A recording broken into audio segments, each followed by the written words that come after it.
I quite remember stating I'm going to do a video on the step-by-step guide of applying for a South African visa, because a lot of people have reached out to me asking so many questions on how to get a South African visa. So I made a post on my Instagram page a few days ago stating that I will do a video to answer all the questions on how to apply for a visa in order to help you not to apply for visas through a travel agent but yourself. So this is going to be that video you guys have been waiting for. So with that being said, my name is Monte, a travel and adventure reporter, media personality, a stringer, and an influencer. I live in Ghana. So let's get straight to the video.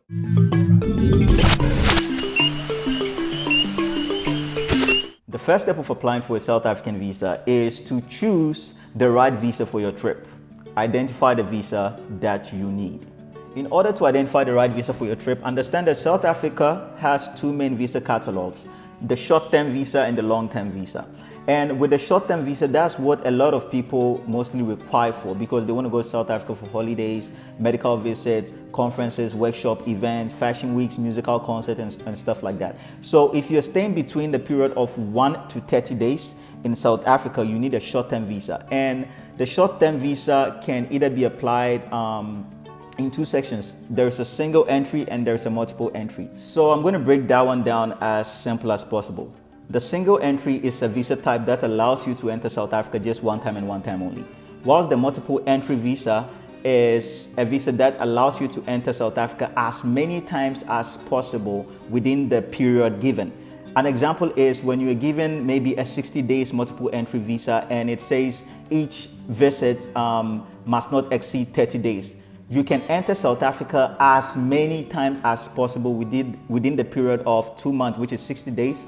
And your stay on each visit must not exceed 30 days on the visa. Long-term visas are for applicants who wants to be in South Africa beyond 90 days. Let me break that one down as simple as possible too.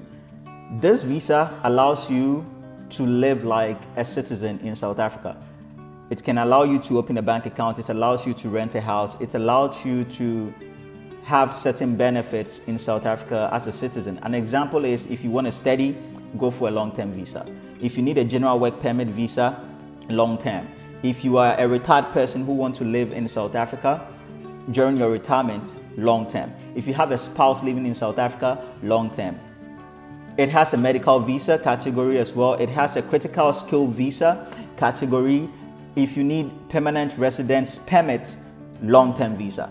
So if you're looking beyond of a 90-day visit in South Africa in order to operate like a citizen, move freely, rent a house, legally do businesses and stuff, the long-term visa should be your type of visa. If you are just going for holiday, short stay visit friends, attend weddings, event, musical concert, short-term visa is your type of visa you have to apply for. Where can you submit your visa application and how long will it take for you to get the visa approved or denied?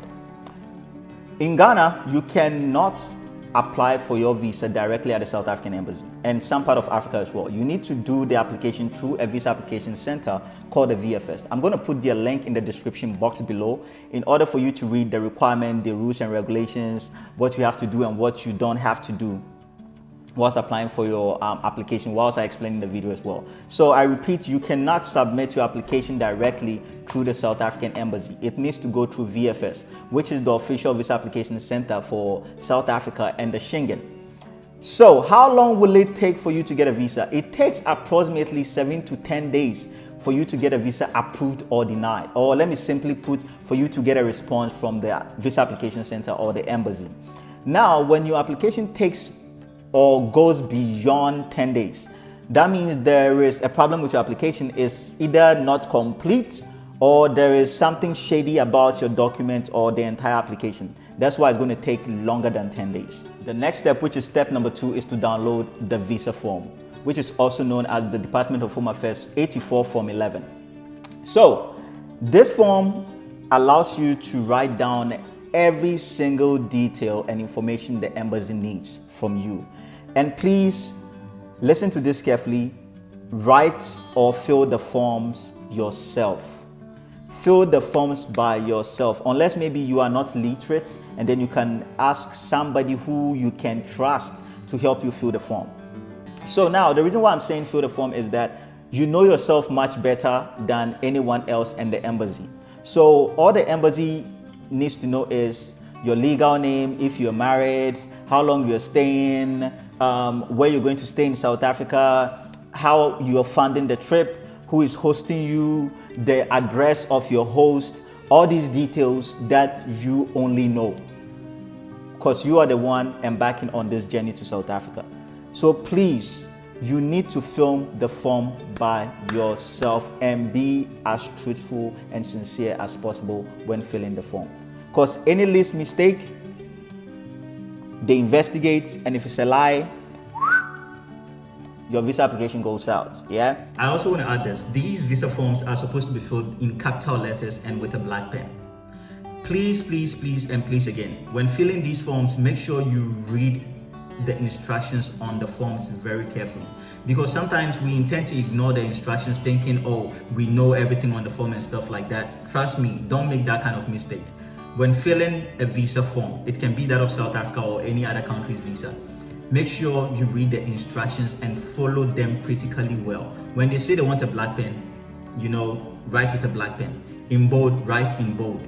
In numerals, write in numerals, because these are some of the little things that a visa counselor can stand on to just deny you a visa for no reason, especially when you refuse to follow certain instructions that is being required by them.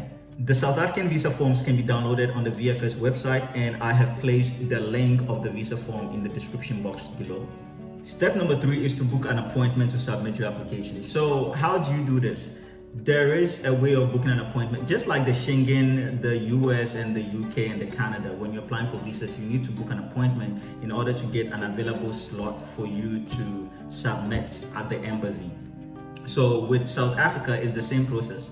After filling the form, you book your appointment, and then the portal will give you dates that you can, like possible dates that you can select for your submission. And when you select that, you confirm your appointment, and then make sure you submit your application on the date that you picked on the portal. To book your appointment, you need to go on the VFS website to do that. And I have inserted the link of where you have to book the appointment in the description box below. So you tap on the link and it takes you right to book your appointment for your South African visa. Step number 4 is to gather the required document for your application.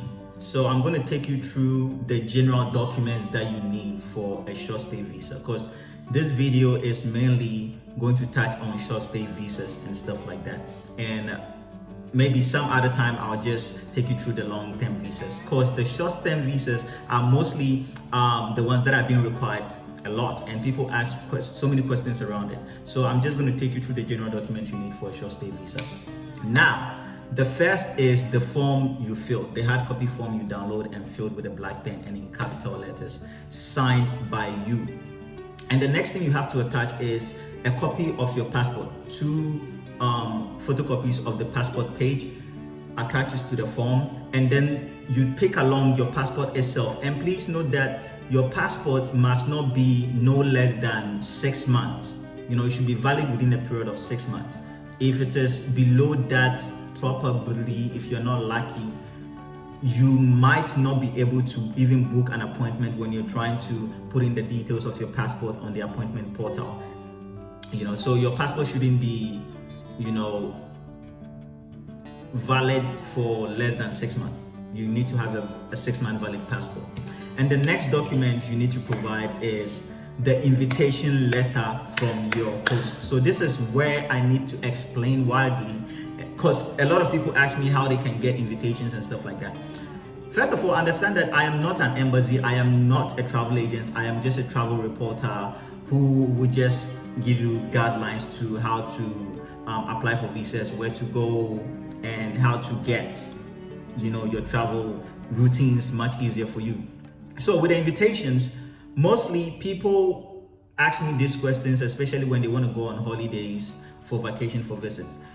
There are certain applications that you can apply without an invitation, which is that of vacation, that of holiday. You want to go for tourism visits and stuff like that. What you need to do is book your entire trip. When I say book your entire trip, have an itinerary. Contact a travel a tour operator in South Africa. You can find them on Expedia, on TripAdvisor and stuff like that. Book a trip. Maybe you want to go to Soweto, you want to go to Sun City, you want to go to Cape Town and do certain activities. When you book all these trips with the tour operators who are in South Africa online, or via phone and stuff like that, or via email, they can now arrange for you to have a document that will aid you to apply for the visa, which also serves as an invitation letter. That document will actually, it's more of a written statement which states that you are coming to South Africa for holidays and they are your host. So automatically they become your host, and you can use that document or that letter as an invitation letter in order to apply for the visas. The next thing is, if you're going for fashion week, musical concerts, if you want to go for an award show, make sure you reach out to the organizers to issue you an official invitation letter stating that they are hosting you, or stating that you will be in charge of your travel, but they are extending this invitation to you to attend this particular show in South Africa. And when they submit it to you, you can print it out and then attach it as an invitation letter, which is obviously an invitation letter, to serve as a relevant document for your visit. The invitation letter is needed in order for the consular or the visa officer to know that, yeah, truly this is what you said you're going to do in South Africa, and there's a letter to prove that. And mostly they call to verify the invitation letter. That's what the embassies do.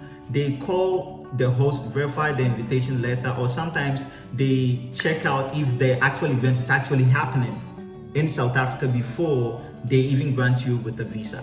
The next document, which is also relevant, that everybody asks me about, is the bank statement. For the bank statement, the embassy required 3-month bank statement from each applicant, and this is where the questions come in. Oh, what if I don't have a bank statement? What if I don't have enough money? The fact is, if you don't have enough money, you can't travel. That's for a fact. If you don't have enough money, if you don't have money, what shows you can even pay for your flight? What shows you can even pay for your tickets? You can even pay for the events ticket. What shows you can even pay for your hotel? What shows you can even, have money to have fun in South Africa, visit all these touristy places that you claim you want to visit. So that's where the embassies ask for the bank statement, in order to know, say, yeah, you are going to South Africa financially stable or financially fit. So with people who have no bank statement to prove, what you have to do is get the bank statement of your sponsor. It can be a relative, it can be a friend, it can be your boss from work, a co-worker who have sufficient fund to back your application. With this, the person who is supporting you with the bank statement needs to also write an official letter stating that he or she is the sponsor of your visit to South Africa. And in fact, he's going to take care of blah, blah, blah, blah, blah, blah, blah, blah, blah, and stuff like that. If you're taking care of the tickets, the sponsor needs to state that this applicant will be taking care or is responsible for her own flight ticket and stuff. And I am responsible for blah, blah, blah, blah, blah, blah, blah. Also, there is something called the hosted invitation. The hosted invitation actually is an invitation that states that the people or the company or the person inviting you is in charge of all the travel expenses, from flights, hotels, feeding, inland transport, and all of that. So always make it clear to your host if they are the ones in charge of your expenses in South Africa. Make sure they state in the official invitation letter to the embassy that they are in charge, or they will be, responsible for the entire, expenses of your trip. With that, you're good to go. And for people who don't have bank statement, as I said earlier, get a sponsor to back you up with sufficient funds bank statement. With this, you don't really need to show an official bank statement of yourself if you have low, money in your account. The next document you need to attach to the document required is an introductory letter from your company, employer, school, or self-written introductory letter. So this letter is to introduce you as an employee of a company or a student of a school, or introduce yourself to the counselor of the embassy. This also has to include details of the dates of your travel, how much you make if you are working for a company, and also the date you intend to return from South Africa and all of that. So the introductory letter is actually one of the key documents you need to attach to your documents when applying for a South African visa. The next document you need to attach is the flight itinerary or reservation. When I say a flight reservation, I don't mean go and buy the ticket or pay for the tickets and show to the embassy. No, don't do that. Do not purchase flight tickets or buy any flight tickets when you don't have the visa yet. Don't do it. So what the embassy need the flight itinerary for is to know which airport you are leaving and which city in their country you are landing. It can be Accra, Johannesburg, Accra, Durban, Accra, Cape Town, Accra, Port Elizabeth, Accra, East London. They want to know where you are going in South Africa and how you are coming out of South Africa. So this flight itinerary has all the details of the flight number, the schedule of your flight, what time the flight is going to land in South Africa, and all those flight details, So you need to attach that to your document. After that, the next document you need is proof of accommodation in South Africa. It should be either a hotel, Airbnb, or a house you have rented for your short stay in South Africa.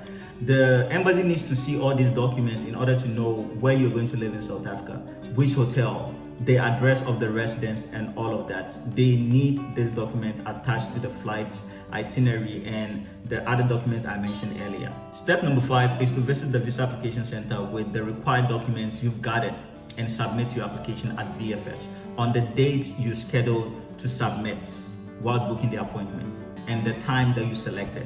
Please make sure you are there on time, because sometimes there can be few penalties or extra charges when you don't submit your visas on the time that you selected, because it gets into or leads into someone else's appointment time. So you need to be there on time. If it is 9:45, please be at the visa application center at 9:45 on the date that you selected to submit. After submission and paying for the visa fees and stuff like that, a receipt will be issued to you, and this receipt will also aid you to track your application online. But nonetheless, you can wait between the period of 7 to 10 days to hear a response from VFS, either through text or by phone, to let you know that your passport is ready for collection. So these are the major informations you need to know about South African visa application process, and also the step-by-step guide to a successful visa application for South Africa. I hope this video really helped, and if you did, please leave a comment below, and if you have any extra questions, please, you can also leave a comment below and I'll get back to you as soon as possible. My name is Monte, a travel and adventure reporter, media stringer, influencer. I live in Ghana. I'll see you in my next video.